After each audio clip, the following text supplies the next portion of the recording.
SK24 news ગુજરાતીમાં આપ સર્વનું હાર્દિક સ્વાગત છે। સુરતમાં ધામધૂમથી ત્રિરંગા યાત્રાનું આયોજન કરવામાં આવ્યું હતું।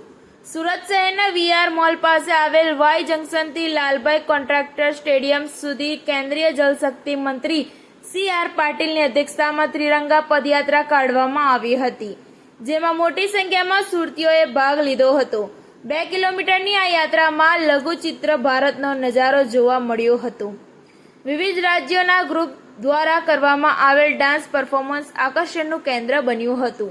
આ પ્રસંગે ગૃહ રાજ્યમંત્રી હર્ષ સંઘવી, ધારાસભ્યો, કાઉન્સિલરો અને વહીવટી અધિકારીઓ ઉપસ્થિત રહ્યા હતા।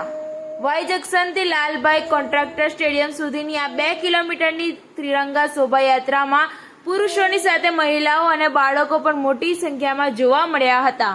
આ ઉપરાંત સેક્ટર સાયકલ સવારો, પોલીસ બેન્ડ, શૈક્ષણિક સંસ્થાઓના બેન્ડ, કોલેજો અને શાળાઓના વિદ્યાર્થીઓ, સામાજિક અને સ્વૈચ્છિક સંસ્થાઓના કાર્યકરો, યોગ બોર્ડ હાથમાં રાષ્ટ્રધ્વજ સાથે શોભાયાત્રામાં જોડાયા હતા।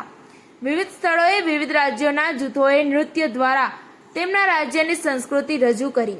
રિપોર્ટર ચેતન તારી, સુરત।